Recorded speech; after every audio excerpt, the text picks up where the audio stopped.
Swift, agile, and hard-hitting, with ruthless crews that were willing to take on vessels twice the size of their own, the pirate ships were the scourge of the high seas. Armed with as many guns as possible, and flying the terrifying black flag of the Jolly Roger, these craft were ton for ton among the most fearsome sailing ships that ever roamed the ocean. Though virtually any kind of vessel could be adapted for buccaneering, the classic pirate ships during the golden age of piracy in the late 17th and early 18th centuries were generally of two types: larger three-masted vessels, often modified merchant ships, which could be armed with 30 to 40 guns, and smaller ships like the single-masted sloop, the two-masted schooner, and the rugged brigantine. Pirates used the bigger ships to intimidate their victims into submission. The more diminutive vessels were employed to mount swift hit-and-run attacks that depended more on the element of surprise to achieve success. Though small at under 60 feet in length, the 100-ton pirate sloop mounted a rapier-like bowsprit that was nearly as long as its hull, allowing it to carry enough sails to reach speeds exceeding 11 knots. Carrying up to 75 crewmen and 14 cannon, its modest size gave it the ability to maneuver in the narrow channels and shallow inlets where the pirates often hid. Ships like these made it possible for infamous marauders like Captain Kidd, Bartholomew Roberts, and the vicious Blackbeard to terrorize the oceans of the world, striking fear in the hearts of anyone who crossed their path.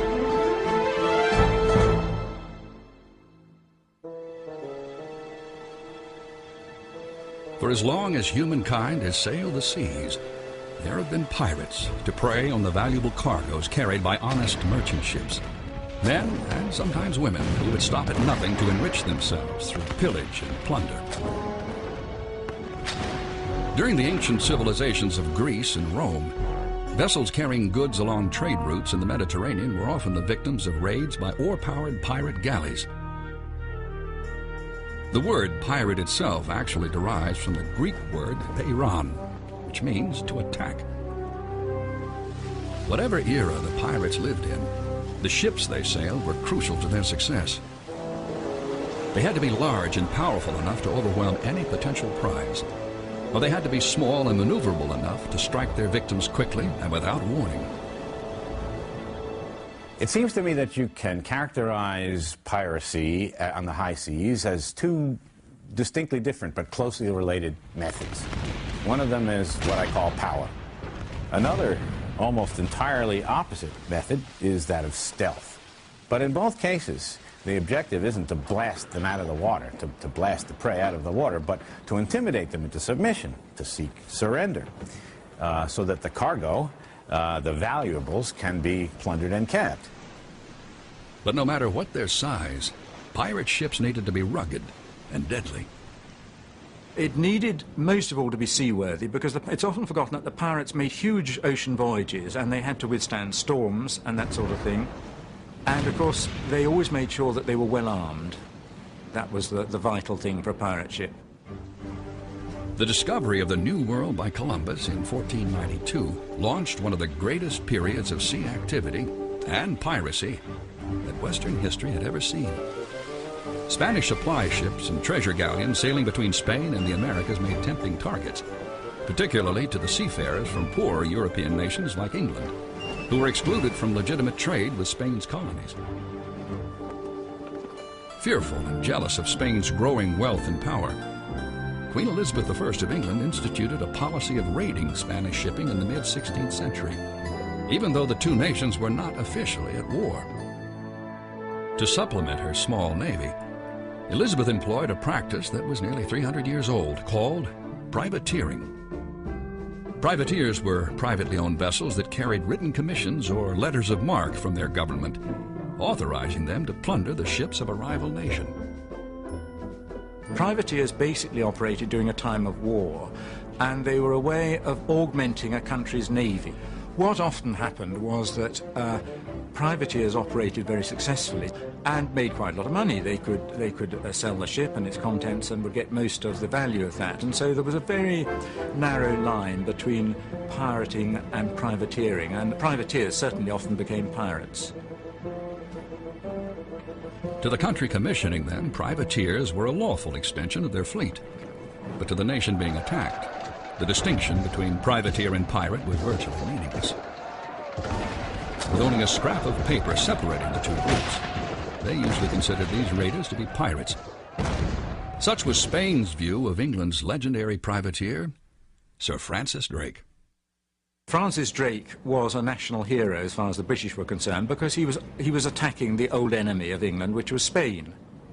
But as far as the Spanish were concerned, he was an out-and-out pirate. He was attacking Spanish ships very often at a time when Spain was officially at peace with Britain.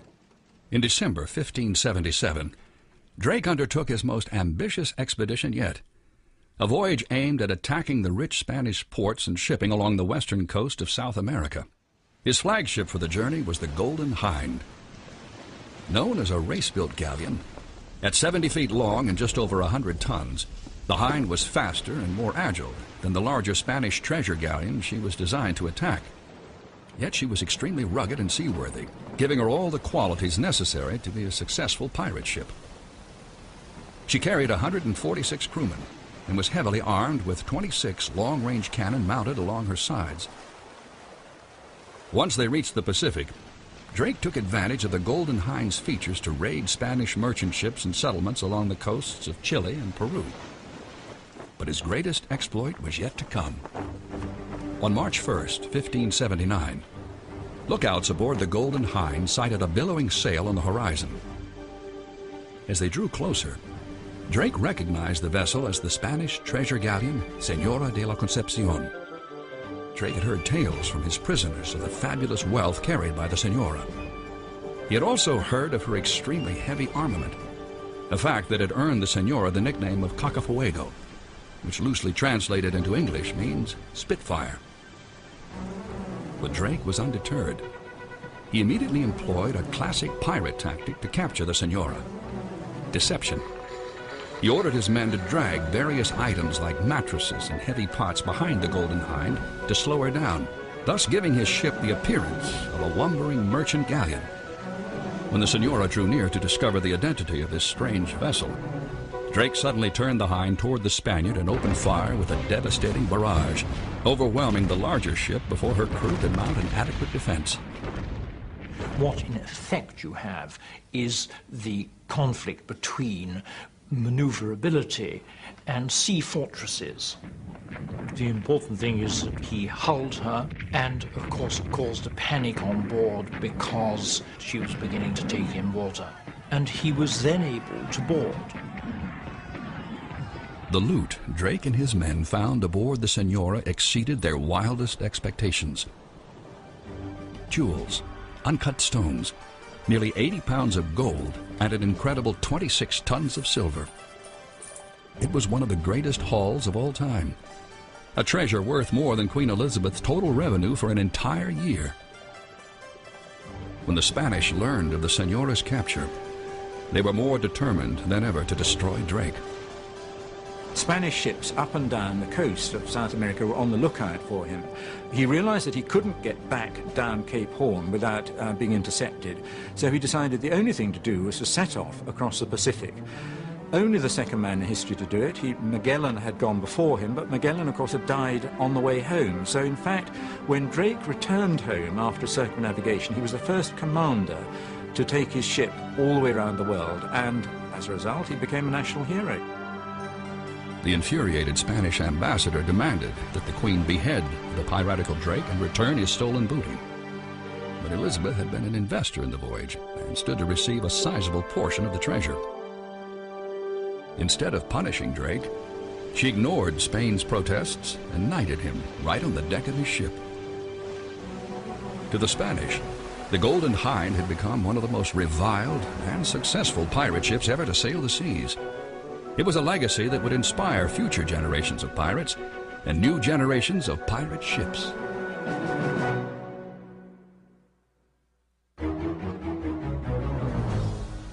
By the mid-17th century, the Spanish Empire was in decline.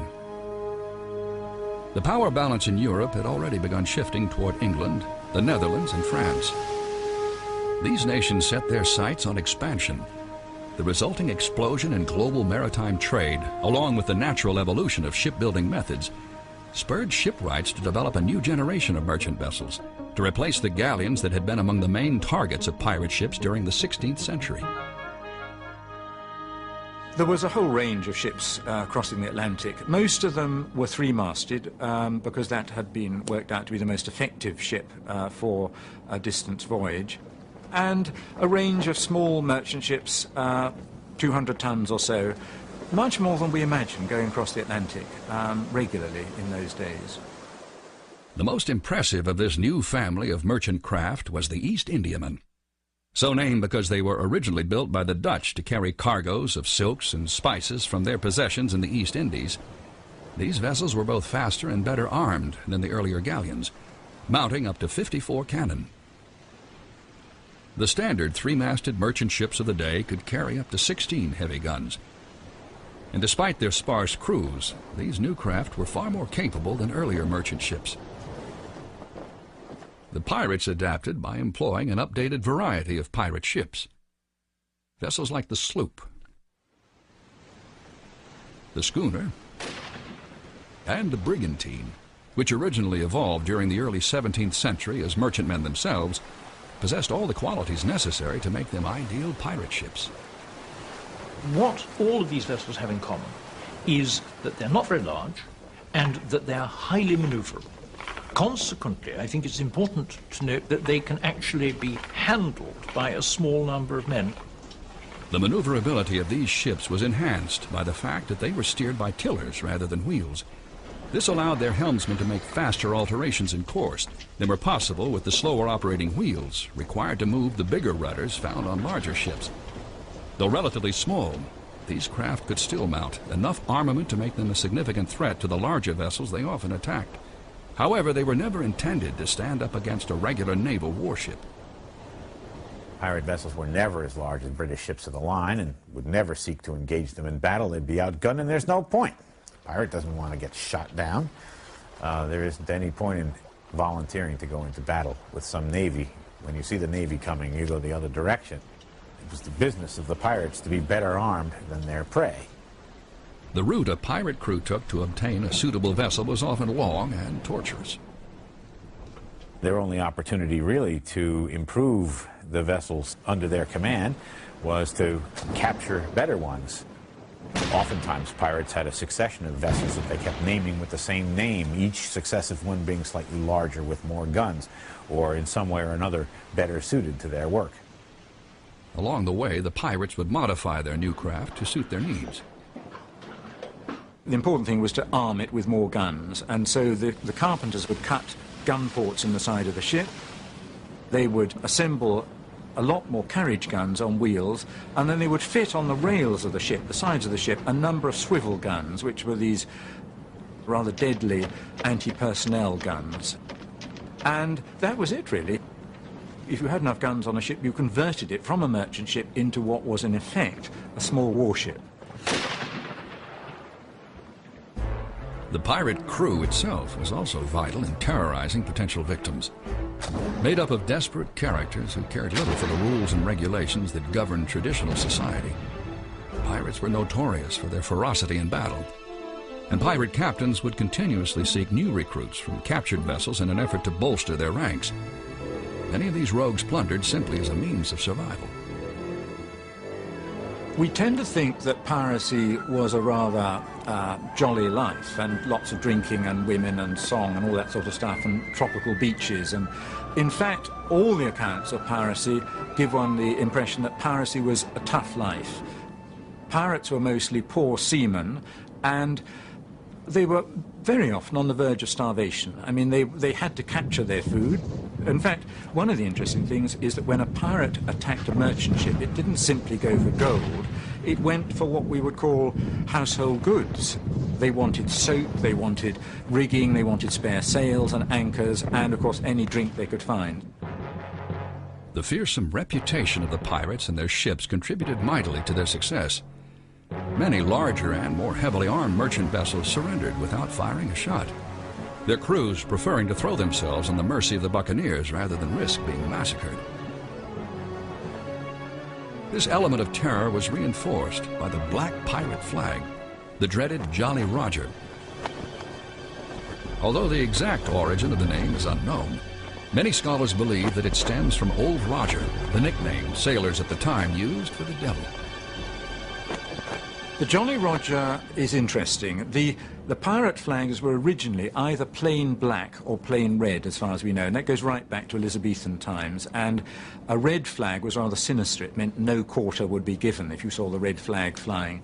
What happened round about 1700 was the black pirate flag came to be recognized as the symbol of piracy, and one or two pirates started putting a skull or bones on the black flag. The symbolism of this was simply universal. A death's head, as it was called, or a skull, meant death. Many pirate captains adopted their own gruesome variations on the black and white motif. Bartholomew Roberts, for instance, had a figure of himself standing on two skulls, one representing the head of a man from Barbados and the other from Martinique. All these factors combined to make pirate ships among the most feared and deadly vessels ever. Despite their bloodthirsty image, however, the way the pirates ran their ships was in many ways more democratic than on other vessels of the period. One of the most important reasons for this was the background of pirate crews. Consisting of religious and political outcasts, convicts, escaped slaves, and deserters from naval and merchant ships, they were a highly diversified group. In fact, two of history's most colorful pirates were female, Anne Bonny and Mary Read. The integration of all types of people uniting for a common purpose on a basis that was, in theory at least, completely voluntary, contributed to a sense of brotherhood among pirates. But it required more than camaraderie to run a pirate ship. Men sailing under the legendary Bartholomew Roberts in the early 1700s were required to sign ship's articles that, among other things, guaranteed free and equal votes on all important matters. The document also had clauses that prohibited gambling, strictly regulated the division of booty, and provided for an early form of disability insurance by specifying that a cash payment be made to any pirate who was injured or crippled during his service. It even mandated a policy of lights out at 8 p.m. Such codes were common among buccaneers of the age. These indeed are elements of democracy and egalitarianism and fair play, but it has to be remembered that those elements went only so far as the pirate brotherhood itself. There was no such thing as the victims of piracy also being accorded the same respect and consideration. Standing at the top of the pirate hierarchy was the pirate captain. It was his seamanship and leadership qualities that, more than any other factor, determined the success or failure of the pirate ship. Unlike a naval or merchant captain, he was usually elected by his crew. As long as he maintained their respect, things ran smoothly. But he could be replaced if he lost the confidence of his men. A pirate captain had to be, first of all, extremely tough and fairly terrifying in order to keep a difficult and anarchic crew in order. It was essential that he was what they described as bold in attack. They didn't want some ninny on board who was not going to go into attack when the moment came. And it was absolutely essential that a pirate captain was capable at navigating the ship, and if he wasn't, he'd be chucked out by the crew because they didn't want the ship going on the rocks. The punishment for ousted captains was the same as for an ordinary pirate. The practice of marooning, stranding a condemned man on a deserted island with no food or water, was one of the cruelest forms of pirate punishment. Surprisingly, however, the penalty of walking the plank has never been proven to have taken place on a pirate ship. Despite the relatively even-handed treatment they received, pirates were independent by nature and seldom remained with the same ship for very long. Their loyalty was usually linked to their commander's success, a factor that depended on his skill and sometimes his luck. Ironically, one of history's most infamous pirate captains was also perhaps its unluckiest. His name was Captain Kidd.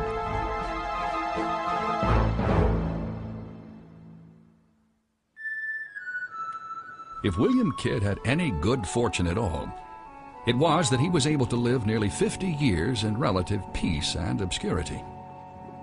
Born in Scotland in 1645, little else is known of his early life, except that he did not come from a family of seafarers.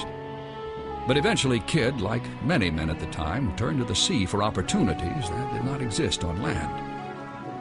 In 1689, with England at war with France, he became captain of his own privateer brigantine in the Caribbean.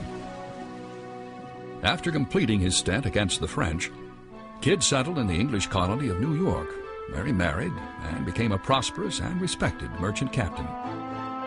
Then, while in London on a trading venture, he met a man who presented him with a tempting offer: the command of a specially built privateer whose mission would be to prey on the French and pirate vessels that were wreaking havoc with English shipping in the Indian Ocean.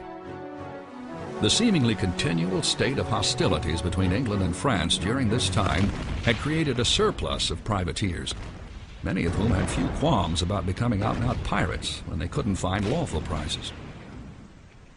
Seamen during times of peace often were out of work. There weren't any privateering ships to go on board. Seamen who'd been trained up in the Navy were suddenly out of work, and so the obvious thing to do was to capture a ship and set yourself up as a freelance pirate. The rapid increase in buccaneering was unprecedented in maritime history, leading to the dawn of a period historians would later call the Golden Age of piracy. Carrying official letters of marque authorizing him to capture French and pirate vessels, Kidd set sail for the Indian Ocean on September 6, 1696. The ship he commanded was perfectly suited for its mission. Named the Adventure Galley, she was a state-of-the-art craft that combined speed, power, and maneuverability in a single package. Just the name tells you two things. One is that the idea was adventure, not in the sense of a thrilling experience, but in the sense of a monetary enterprise. And galley, which signifies that there were oars on board, so that in addition to sail power, the crew could row themselves out of any trouble. 124 feet long and displacing 287 tons, the Adventure Galley had 3 masts and mounted 34 guns. Under full sail, her 3,200 square yards of canvas could drive her through the water at a brisk 14 knots. Larger and more heavily armed than most pirate ships of the era, she was as powerful as one of the early Royal Navy frigates that she resembled. Despite the sophistication of his ship, Kidd's voyage was rocky from the start. His crew, a mixed bag of ruffians and fugitive pirates, was far more interested in enriching themselves than in capturing buccaneers. During the long and uneventful trip to the Indian Ocean, their morale steadily declined. A man named William Moore expressed his displeasure a little too loudly, drawing the ire of the temperamental Kidd. Moore was sitting on the deck, grumbling away, and Kidd came up to him and said, "What are you grumbling about?" And he said, "You're a lousy dog, we haven't got any money," so on and so forth. And Captain Kidd was so upset about that that he picked up a bucket, a wooden bucket that happened to have iron hoops round it, and just thumped it down on his head. And being an iron-bound bucket, it was the end of Mr. Moore. He had a fractured skull and died the next day. Unfortunately for Captain Kidd, his show of force only made matters worse. As the cruise continued with no vessels to attack, Kidd's crew became even more rebellious. Then, in February 1698, they finally captured a ship, an East Indiaman named the Quedagh Merchant. The Quedagh Merchant was a fabulously wealthy ship, I think 700,000 pounds, which is tens of millions of dollars in today's coin, is what he found when they took this ship. Since the Quedagh Merchant's papers were French, Kidd believed that after over a year at sea, he had finally taken his first legitimate prize. But he soon discovered that the ship wasn't really owned by the French. It was very unfortunate because there was a representative of the Grand Mogul of India on board. He couldn't really have captured a worse ship because he immediately started a diplomatic row. By taking a nationality of ship that wasn't expressly covered in his letters of marque, Captain Kidd, the lawfully authorized privateer and hunter of pirates, had unwittingly crossed the line into piracy himself. In a desperate attempt at redemption, Kidd urged his crew to fulfill their duty by attacking a pirate ship that the Adventure Galley encountered a few months later. Not only did they ignore him, but all except 18 promptly deserted to the buccaneers, taking most of the cannon and other equipment from the Adventure Galley with them. Now commanding a gutted ship with hardly any crew, the hapless Kidd had no choice but to set sail for home, where he was arrested and charged with piracy on the high seas. After languishing in jail for the better part of 2 years, he was finally brought to trial in 1701. Even though his crimes were minor compared to many pirates of his time, the British government decided to make an example of Captain Kidd. The point behind that was that the party in opposition wanted to tie in the people who backed his voyage and make a major scandal of it and bring the government down. Well, that didn't work.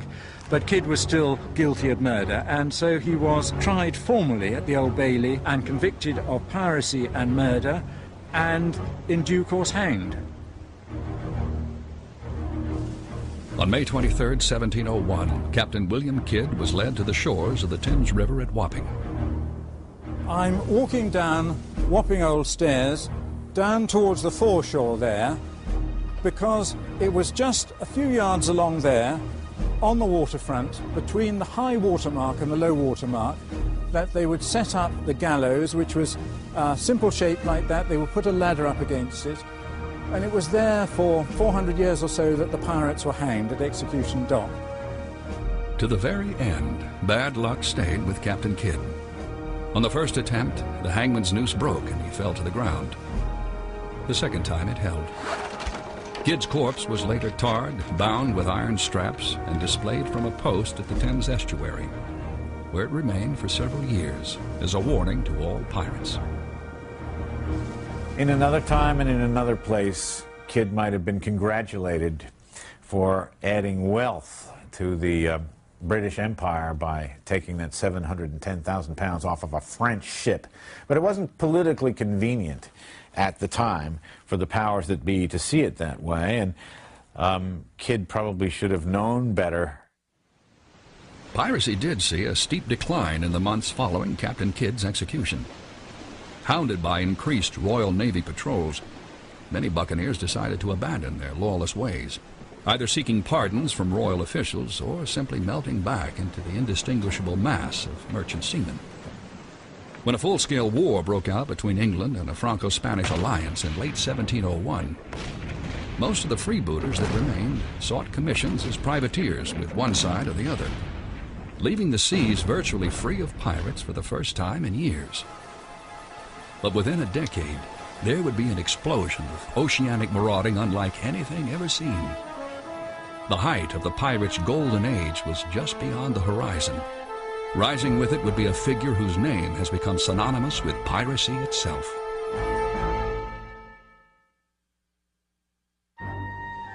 Perhaps no other individual personifies the modern image of a buccaneer more fully than the pirate known as Blackbeard. Standing nearly 6 feet 4 inches tall, armed to the teeth, and bearded from neck to eyes, he appeared to many like the devil incarnate.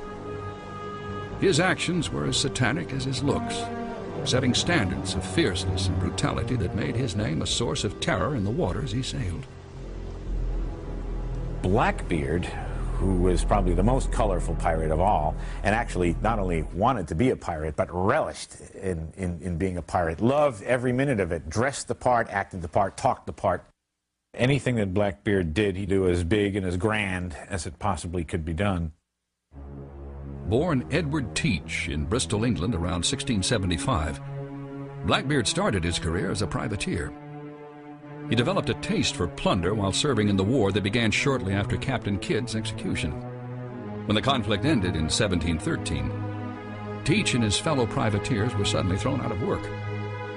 Rather than return to a life of honest toil on land or sea, he joined the thousands of privateers that flooded into buccaneering. The golden age of piracy was about to burst forth in its ultimate fury, unleashing a rogues gallery of freebooters like Edward England, Stede Bonnet, Charles Vane, and Calico Jack Rackham on the merchant shipping of the world. But Edward Teach would soon prove to be one of the vilest of them all. With his great strength and fighting ability, the young Teach rose rapidly, and by 1716 he was elected captain of his own pirate ship, the Queen Anne's Revenge. She was described by one captain who was captured for a time as being a Dutch-built French Guinea man, which meant, in fact, she was a large merchant ship, armed with, I think, something like 40 guns. So she was a formidable vessel. Most of her guns were carronades, short but large-caliber cannon that were devastating at close range. Shortly after capturing their ship, Teach and his crew were intercepted by a 32-gun British frigate that was patrolling the area in search of pirates. Rather than fleeing, as most buccaneers did when confronted by a warship, Teach decided to stand and fight. After a running battle, the British ship retreated.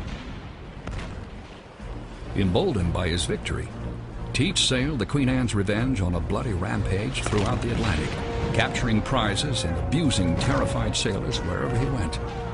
Those who were lucky enough to survive Teach's brutality told authorities of a fierce giant of a man with a thick black beard. Soon a legend was born. It was a legend that Blackbeard himself did everything he could to enhance. To make his appearance more fearsome, he wore his beard in long matted braids. He even went into battle with slow-burning matches made of hemp cord jutting from under his hat to heighten his fiendish demeanor. Atop the mainmast of his ship, he flew his own personalized version of the Jolly Roger, depicting a skeleton aiming a spear at a bleeding heart. Blackbeard, in a way, epitomizes the terrifying pirate captain. And in fact, he deliberately cultivated a terrifying image. He was ferocious towards his crew deliberately, and he cultivated an image of terror in order to persuade any ship that he attacked to surrender immediately. By 1718, Blackbeard had looted at least 20 vessels between Honduras and Virginia, and the Queen Anne's Revenge was the flagship for a marauding flotilla of 4 ships manned by nearly 400 pirates. That May, he attempted his most audacious assault yet when he blockaded the port of Charleston, South Carolina. You've got to remember that when a pirate ship, or indeed a naval ship, comes into harbour, it's like a whole army coming in. It will have 30, 40 guns at its disposal, so it can cause a lot of trouble. And he held up the town, and he forced them, well, in fact, he burnt a lot of ships in the harbour mouth and plundered them, but he actually was after a medicine chest. It said that the theory is that his crew had syphilis, and he wanted the various things from the medicine chest to do something about it. Afterward, most of Blackbeard's fleet separated, with each captain going his own way. Preferring to stay close to the rich hunting grounds of the South Atlantic coast, Blackbeard decided to set up a base of operations in nearby North Carolina. He wanted to use a sheltered channel called the Ocracoke Inlet. But the Queen Anne's Revenge was too large to maneuver safely in the channel's shallow waters. When the ship sank after running aground off Beaufort, North Carolina in June of 1718, Blackbeard chose as his new vessel a speedy sloop called the Adventure. With her small size and modest draft, she was much better suited to operating among the Ocracoke's labyrinth of sandbars. Ensconced in his new hideaway, Blackbeard felt safe from any vessel large enough to defeat him. But the authorities were about to strike back. Blackbeard had become such a menace to the authorities, and in a way he was flagrantly putting himself up against authority. And so the governor of Virginia decided something had to be done about Blackbeard, and he put up a reward, and he persuaded the captains of 2 local ships, HMS Pearl and HMS Lyme, to lend their crews. At dawn, on November 22nd, 1718, a Royal Navy lieutenant named Robert Maynard led the 2 sloops manned by 60 hand-picked sailors into the Ocracoke. He was counting on the element of surprise to help him achieve success. But it was not to be. Blackbeard had been warned by a local turncoat. He in fact fired his guns and managed to cause one ship to not exactly sink, but she was so decimated by wounded that she had to halt. And so Maynard came up alongside in one small vessel, and a tremendous fight then took place.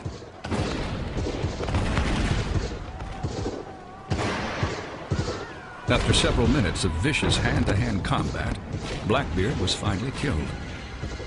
Almost at once, the fighting stopped. Having seen their leader fall, the pirates were too demoralized to carry on the battle. Blackbeard was a swashbuckler. He was the classic swashbuckler. He was not the sort of man to be taken alive, and he seemed, even from reports, seemed even at the time of the sword play to be enjoying himself mightily, and to be appreciating the good swordsmanship of his adversaries as well as his own men. When Blackbeard's body was examined, it was found to have 5 gunshot wounds and over 20 stab wounds. Maynard ordered Blackbeard's head cut off and tied to the bowsprit of his sloop as a grisly symbol of victory. Blackbeard's body was then tossed overboard, where legend has it the headless corpse swam around the ship before sinking. The Battle of Ocracoke Inlet had taken a heavy toll on both sides. 10 pirates, including Blackbeard, were killed, with 9 others injured. Maynard also lost 10 men, with 24 wounded. Yet for all his bravery, Lieutenant Maynard only received the minuscule bounty of £1, 13 shillings. It was considered simply part of his job. Capturing pirate ships was all in a day's work for the Royal Navy, so there were no particular awards. Even the most heartless pirate might have felt a pang of sympathy for Lieutenant Maynard. His total share was something they might gamble away on a single toss of the dice. Honest work meant only one thing to pirates: honest pay, and there was little reward in that. It was such a realization that led one otherwise honest man to become the most successful pirate of all time: Bartholomew Roberts.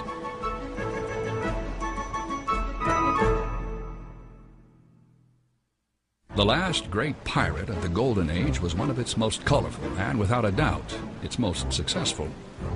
In a career that lasted less than 4 years, Bartholomew Roberts, dubbed Black Bart, plundered an amazing total of 400 ships. Roberts dressed flamboyantly, shunned alcohol, and drank great quantities of tea. Yet despite his quirks, he was a remarkable navigator and a fearless warrior who maintained the respect of his crew like no other pirate captain of the era. Bartholomew Roberts seems to have been one of those natural leaders. He was bold and decisive and everything needed in a pirate captain. Born in 1682 in Pembrokeshire, Wales, Roberts is believed to have served aboard a Royal Navy ship for a short time in his late teens.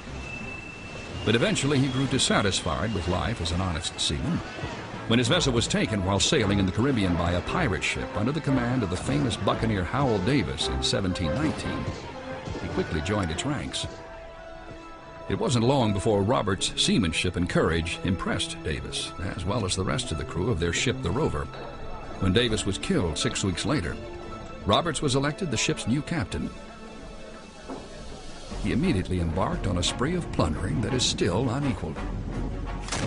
In late 1719, Roberts came across a Portuguese merchant fleet of 42 ships. Singling out the largest vessel, Roberts and his crew mounted a daring surprise attack, taking the ship before her escorts could react. The haul was astronomical: tons of sugar and tobacco and almost 80,000 pounds of gold coins. Wherever they roamed, Roberts and his men continued to take more prizes, cutting a swath of terror from the Caribbean to as far north as Newfoundland. During this arduous trek, the Rover wore down, and Roberts switched vessels several times. In 1720, he captured one of his favorite prizes, a 42-gun oar-equipped ship that was not unlike Captain Kidd's Adventure Galley. He named her the Royal Fortune. One of the distinguishing features of his new command was the large number of swivel guns she carried. By this time, Roberts was leading a squadron of pirate ships. Roberts' fleet at one time was counted at 508 men aboard 4 vessels, which would tend to be a pretty intimidating sight for some merchantman, even if heavily armed, to encounter this pirate with black flags flying and guns ready to fire. During one 3-day span, this marauding flotilla captured, burned, or sank at least 16 vessels. By the spring of 1721, Black Bart had brought shipping in the Caribbean to a virtual halt. Hardened by years at sea, Robert's crew became increasingly belligerent, often torturing their victims in an effort to find more of their valuables. In my view, Bartholomew Roberts was a far more terrifying pirate than Blackbeard. He was utterly ruthless in dealing with prisoners.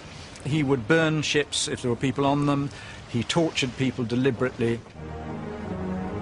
Black Bart's triumphs made him the most feared and wanted pirate alive.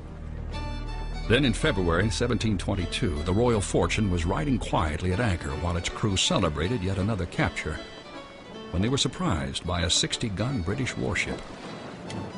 Roberts himself was below decks at the time, eating a pirate version of turtle soup.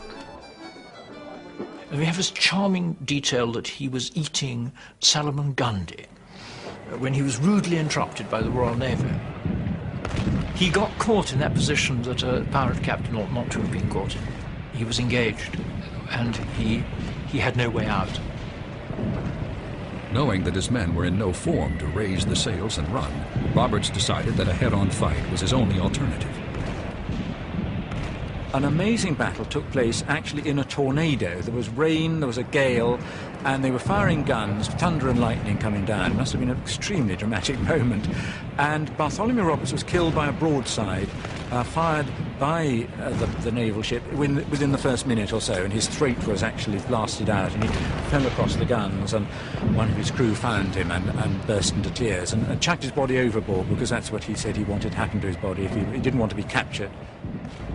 Within hours, all of Roberts' surviving crew members were prisoners headed for London to stand trial. A total of 165 men who served under Black Bart were accused of crimes on the high seas, the largest pirate trial ever held. Of these, 52 were hanged.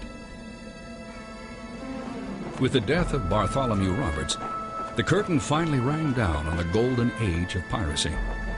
Isolated pockets of brigands would survive, and pirates would continue to plague the world's oceans periodically, even to this day.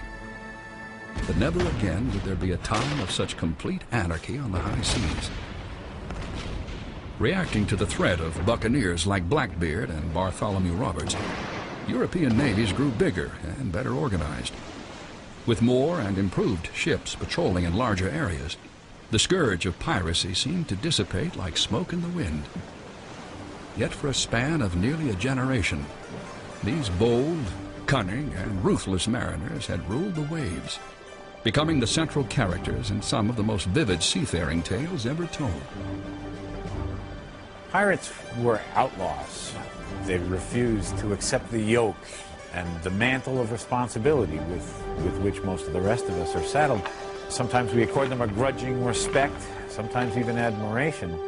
Sometimes enough so that we forget the danger and ravages and violence and brutality and terrible deeds with which their careers are at least punctuated or perhaps consumed. In the final analysis, pirates were cruel and working against the best interests of humankind. These were people who were out to make an easy buck and have a good time. The ships these marauders used helped make their legends possible. For those who sailed them, they could make their dreams come true. A vital ally bringing untold riches and glory. For those who were hunted by them, they brought nightmares, predators that were every bit as lethal as the buccaneers who walked their decks. Pirate ships left a striking impression on everyone who saw them. Even today, some 300 years later, the image of the pirates and their ships continues to capture our imagination, rousing the spirit of adventure in all of us.